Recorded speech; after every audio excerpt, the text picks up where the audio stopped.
They landed with a thud. Arlo loved mountains, or had loved the thought of them in the great tales of far away. But this one he did not like at all. Its icy wind chilled more than his fur. They made hasty camp, readying themselves for the fight. Keeping busy stopped the frost from biting.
So it began.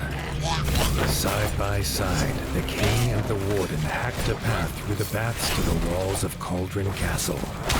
The way was shut, barred and guarded. Leathery wings beat all around. If they could not open the gate, it would be all for nothing.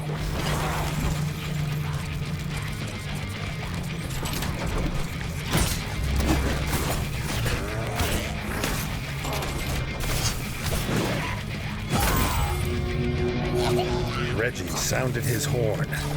Out of the icy haze came Dennis, a barrel on his back, its fuse lit. The king had come prepared.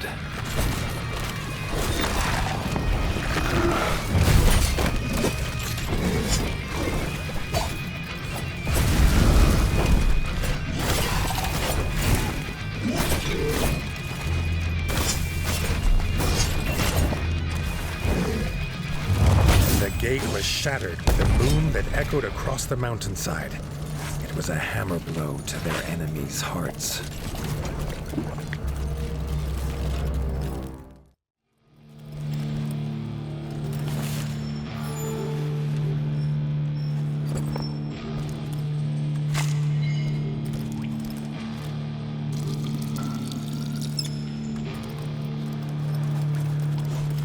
Inside the castle, they found themselves in the chef's store. Before they could be disgusted at the contents, they had to take care of the chef.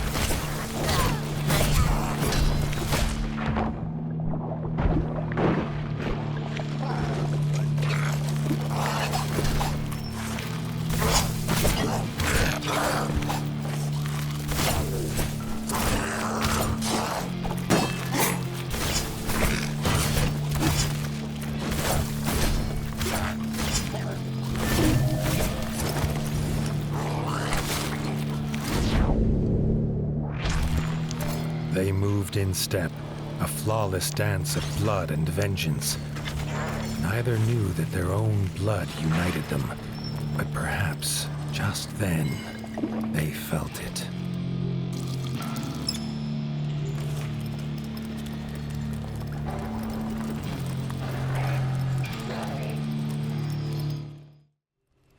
They stood together in fellowship, the clans of the Ratdom. Here they would make their final assault. Reggie raised his sword and issued the cry. Charge, army of the mighty paw!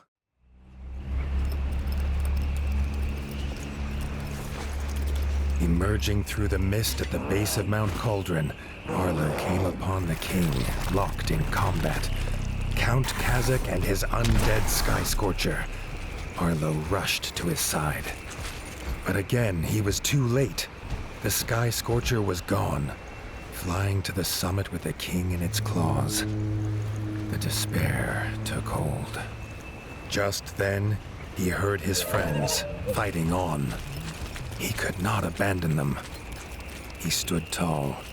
He would be their captain now, and they would follow, even under the shadow of Dark Wings.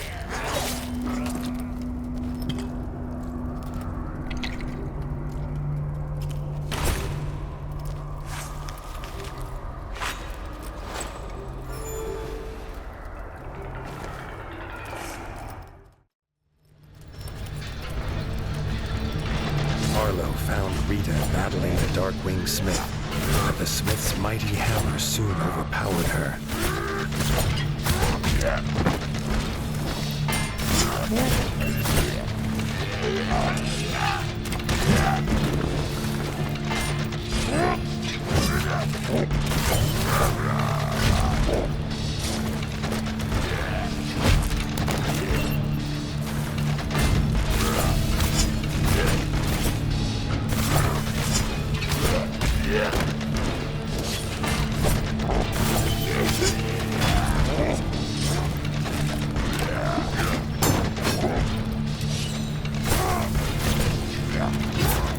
Together, Arlo and Erica fought the Darkwing Smith. The fiery heat at the heart of the mountain burned hotter than any forge. Rita moved, clutching to life. Arlo ordered Erica to take her to camp. He would continue alone.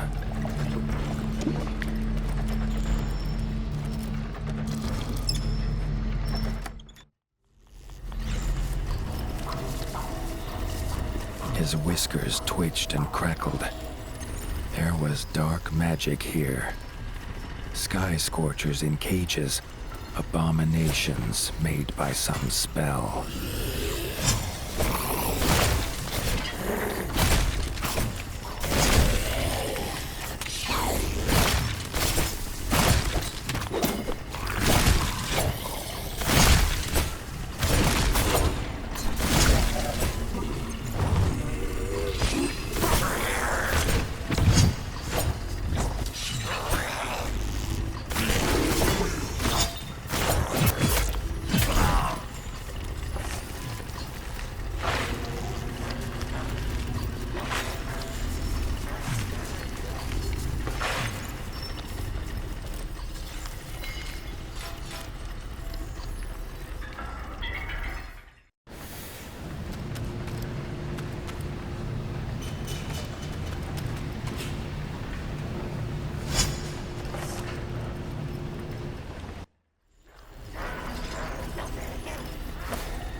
The screeches of dying bats echoed through the corridors. He knew these arrows. It was Robin, determined to rescue his king.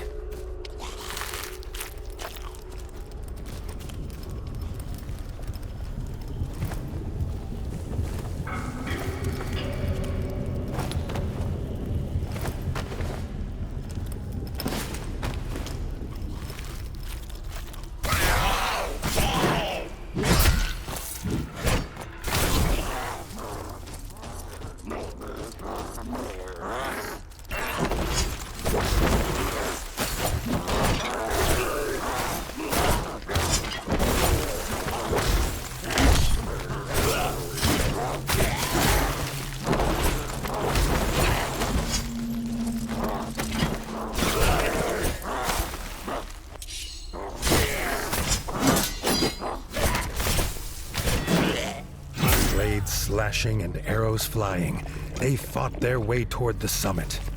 Would the king be alive when they got there?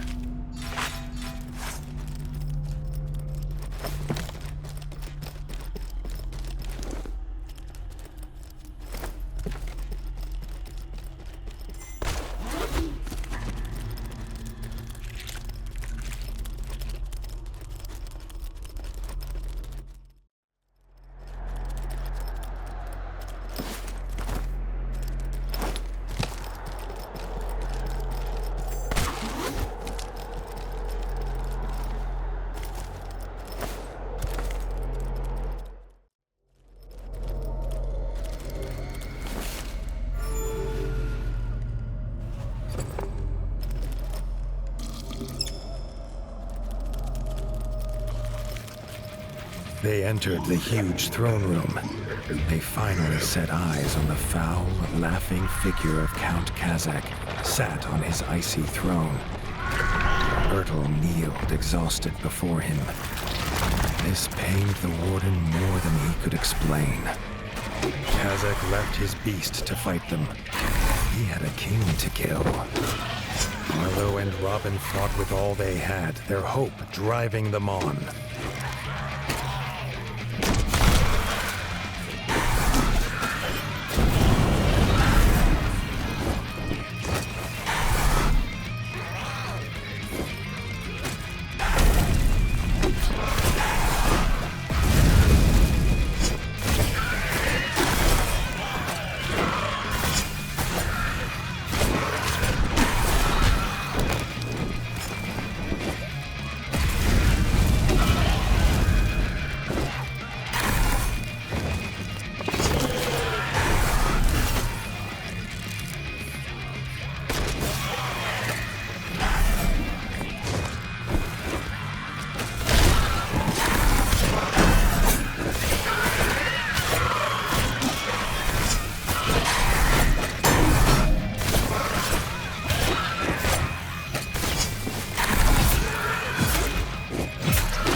The beast fell, but there was no time to rest. Leaving Robin to tend to Bertel, Arlo headed to the summit to find Reggie.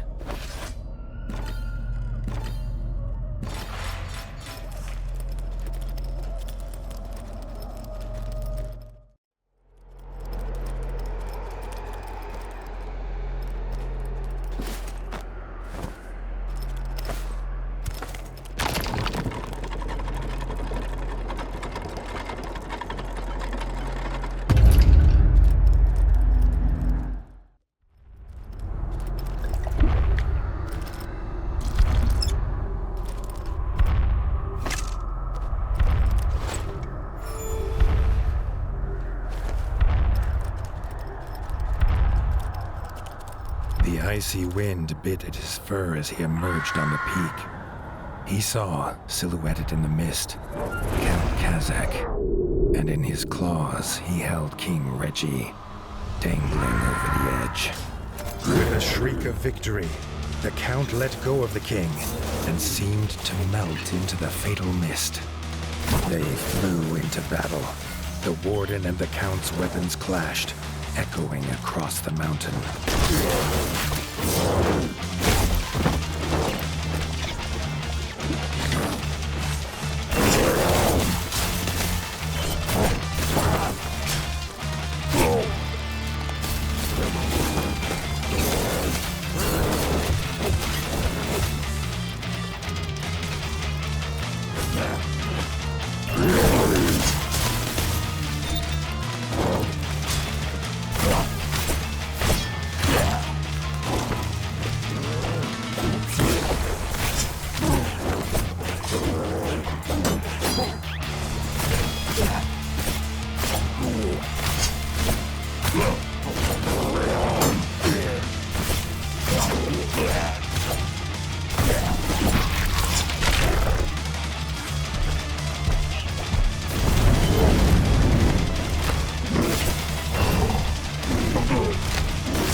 Its corrupted body fell heavy on the ground. Arlo rushed to the edge, calling for the king, but the only answer in the mist was the icy wind. The war was won, but Arlo could not feel the victory. He barely noticed his friends join him. The fellowship bowed their heads in honor of their brave king. The tale of this war would be as much of loss as of winning.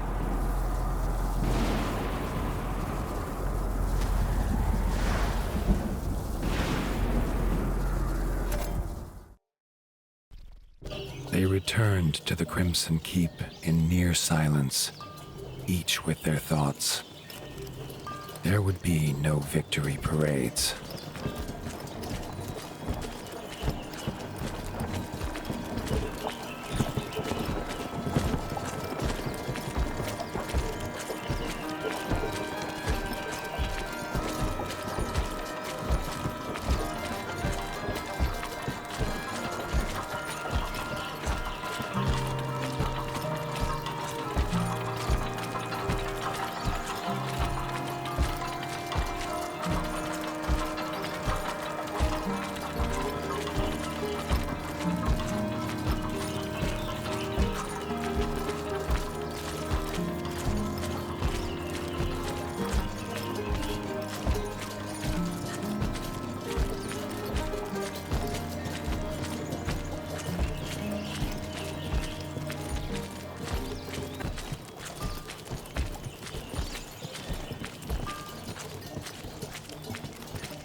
Arlo heard a commotion ahead.